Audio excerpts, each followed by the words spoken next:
చేతిలో సామాజిక అస్త్రం నెంబర్ వన్ నెంబర్ వన్.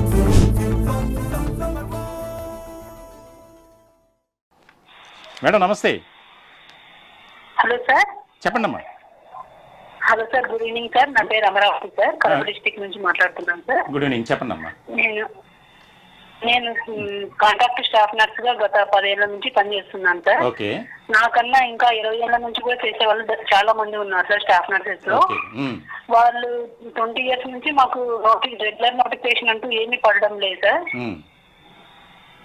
నాకు చాలా ఇబ్బందిగా ఉంది సార్ ఇది జాబ్స్. మరి కరోనా టైంలో కూడా మేము మా పిల్లలను అందరినీ వదిలేసి జాబ్స్ చేసి ఎన్నో కష్టాలు కొన్నాం సార్ మేము. అయినా కూడా ఇప్పుడు ప్రభుత్వం అప్పుడు ప్రభుత్వం ఏం మా గురించి ఏమి పట్టించుకోవడం లేదు సార్. మరి ఇంకా చాలా మంది ఏజ్ అయిపోయి మామూలుగా ఏదో డయాబెటిస్ తో అట్లా చనిపోయిన వాళ్ళు కూడా చాలా మంది ఉన్నారు ఇలా కాంట్రాక్ట్ లోనే ఉంది. అందుకు మాకు నోటిఫికేషన్ రెగ్యులర్ చేయమని అడుగుతున్నాం సార్. ఈ ప్రభుత్వం అడిగాం సార్. అప్పుడు కొద్దిమందిని చేసినామన్నారు కానీ దాంట్లో అయితే ఒక్క స్టాఫ్ నర్స్ కూడా లేరు సార్ రెగ్యులర్ అయినట్లు. 2012 వరకు ఉండే వాళ్ళని చేసినాము అని చెప్తున్నారు కానీ వాళ్ళల్లో స్టాఫ్ నర్స్ రెగ్యులర్ అయినట్లు ఎవరూ లేరు సార్. ఊరికి మేము మా ఊరికే సేవ చేసుకుంటున్నారు, సేమ్ శాలరీ అంటారు కానీ సేమ్ శాలరీ ఇవ్వడం లేదు, సమాన వేతనం అట్లా కూడా ఏం చెప్తున్నారు కానీ అట్లా కూడా ఏమి ఇవ్వడం లేదు సార్. ఊరికి జస్ట్ కాంట్రాక్ట్ ఏ పోస్టులు తీసినా జనవరిలో జాబ్ క్యాలెండర్ అంటున్నారు కానీ అన్ని కాంట్రాక్ట్ పోస్టులే సార్ తీసేది. రెగ్యులర్ పోస్ట్ అనేది నోటిఫికేషన్ ఏం ఇవ్వడం లేదు సార్. అలా అని ఏమన్నా అంటే దశల వారీగా రెగ్యులర్ చేస్తే మేము మళ్ళీ తర్వాత మేము వస్తామని కానీ కూడా అట్లా కూడా ఏం చేయడం లేదు సార్. ఓకే అమ్మా అమరావతి గారు, మీ ఆవేదన అర్థమైంది. ఖచ్చితంగా మీ తరపున మేము శాంతియుతంగా తెలియజేసేందుకు మా చైర్మన్ గారు మంచాల సాయి సుధాకర్ నాయుడు గారు మంత్రి గారిని కూడా కలవడం జరిగింది. వినతి పత్రాన్ని మీరు చూస్తున్నారు స్క్రీన్ మీద. ఖచ్చితంగా మీకు న్యాయం జరగాలి, న్యాయం జరుగుతుందని మేము కూడా ఆశిస్తున్నాం. ఎందుకనంటే ఈరోజు మీరు చేస్తున్నటువంటి సేవలు అమోఘం, అద్భుతం. కాబట్టి తప్పనిసరిగా మానవతా దృక్పథంతో ఆలోచించి మీకు న్యాయం చేయాలి. మీరు కోరుకునేది ఏది గొంతెమ్మ కోరికలు కాదు. కాబట్టి సానుకూలంగా స్పందించి కూటమి ప్రభుత్వం ఎంతో నమ్మకం పెట్టుకొని మీకు ఓట్లు వేసినటువంటి పరిస్థితి. కేవలం 8,000 మంది ఉద్యోగులు మాత్రమే, వారిపై ఆధారపడినటువంటి కుటుంబ సభ్యులు అలా చూసుకుంటే లక్షల్లో ఉంటారు. కాబట్టి స్పందించండి, మేము కోరుకునేది అదే. మరో కాల్ తీసుకుందాం. అన్నమయ్య జిల్లా నుంచి సతీష్ కుమార్ గారు. సార్ నమస్తే.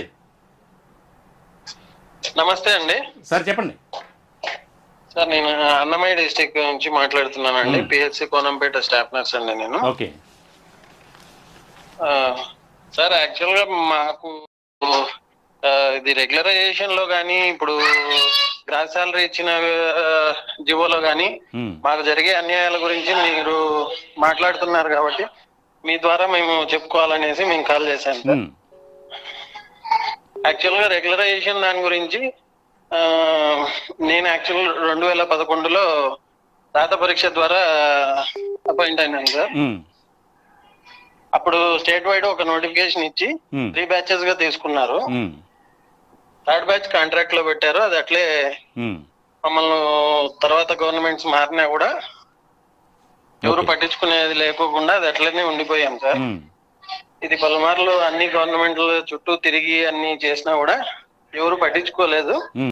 గత ప్రభుత్వంలో మేము అది అప్పుడు ఎన్హెచ్ఎం కింద పెట్టున్నారు సార్. ఎన్హెచ్ఎం వచ్చేసి అది అవుట్ సోర్సింగ్ గానీ స్కీమ్ కింద వస్తుంది, మాకు సంబంధం లేదు అన్నట్టుగా మేము వర్కింగ్ లో ఉండంగానే 13th ఫైనాన్స్ అని చెప్పి శాంక్షన్ పొజిషన్స్ అని చెప్పేసి వాళ్ళను అపాయింట్ చేసుకున్నారు. శాంక్షన్ పొజిషన్ వాళ్ళకు గ్రాస్ సాలరీ జివో మెన్షన్ చేసి ఇచ్చారు.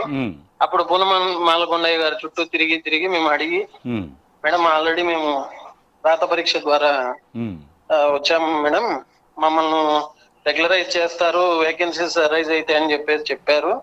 మమ్మల్ని ఎవరు పట్టించుకోలేదు. ఈ విధంగా ఇప్పుడు మీరు అపాయింట్ చేసిన దాంట్లో కూడా వాళ్ళకు గ్రాస్ సాలరీ ఇస్తున్నారు, మాకేమో మేము అప్పుడు 17,000 తీసుకుంటున్నాం సార్. ఇది ఈ మాదిరి చేయడం మాకు చాలా అన్యాయం అని చెప్పేసి అడిగాం సార్. ఆమె చూస్తాము అన్నారు. మళ్ళీ తర్వాత మీరు సతీష్ గారు, ఈ సమస్యలన్నీ ఆల్రెడీ అందరూ మనకి చెప్తున్నారు. అదే సార్ ఇప్పుడు నేను చెప్పే వీటిపై- సమస్య ఏంటంటే ఆ, ఈ రోజు ప్రజెంట్ వచ్చిన జీవో గురించి నేను చెప్పే సమస్య ఏంటంటే ఉమ్, ఇప్పుడు ఏదైతే 27 జీవో 16/3/2018లో ఇచ్చిన ముందు ఉమ్, శాంక్షన్ పొజిషన్లకు 459 జీవో గాని 217 జీవో గాని కోడ్ చేస్తా వచ్చారు. ఉమ్, అదే జీవోకి అమెండ్మెంట్ జీవో కింద 27 జీవో అనేది తెచ్చారు. ఉమ్, అంటే ఏంది, ఏదైతే మూల వేతనం కంప్లీట్ గా పే డిఏ హెచ్ఆర్ఏ కలిపి ఉంటుందో ఉమ్, దాన్ని కన్సల్టేషన్ పే అని చెప్పేసి పూనం మాలకొండయ్య గారు 27 జీవో తెచ్చారు. ఉమ్, ఇప్పుడు ఈ 27 జీవో అనేది దానికి కంటిన్యూషన్ జీవోనే గానీ ఇది ఒక సపరేట్ జీవో కాదు. ఉమ్, మా వాదన ప్రకారము అది ఒక కంటిన్యూషన్ జీవో. దాన్ని జగన్మోహన్ రెడ్డి గారి గవర్నమెంట్ వచ్చిన తర్వాత ఉమ్, ఎంటీఎస్ అనేసి దానికి ఒక జీవో నంబర్ 5 ఇచ్చారు. అవును, ఇవన్నీ కంటిన్యూషన్ జీవోలే గాని ఇప్పుడు పాత జీవోని అబాలిష్ చేసినప్పుడు ఉమ్. అదే జీవో మళ్ళీ దాని తర్వాత అవును, appoint అయిన మీరు వాళ్ళకు చెప్పేది vote అర్థమైంది. చేయరు కదా. ఎంటీఎస్ మినిమం టైం స్కేల్ దాని గురించి ఆ జీవో కూడా నేను చదవడం జరిగింది. జీవో ఎంఎస్ నెంబర్ 14 ఈరోజు medical and health medical family welfare department నుంచి వచ్చింది. దానికి సంబంధించి అవును సార్. అది కూడా ప్రభుత్వం దృష్టికి మేము ఖచ్చితంగా తీసుకెళ్ళడం జరుగుతుంది. మీ సమస్యలపై ఒక పోరాటం శాంతియుతంగా చేసి ఆ సమస్యలన్నిటినీ పరిష్కరించే దిశగా కూటమికి మేము తెలియజేసే ప్రయత్నాల్లో భాగంగా మేము చేస్తూనే ఉన్నాం. దానిలో భాగంగానే మంత్రి గారితో కూడా మా చైర్మన్ గారు కలిశారు, మాట్లాడారు నిన్న. దీనికి సంబంధించి మీకు అతి త్వరలోనే మంచి జరగాలని మేము కూడా భావిస్తున్నాం.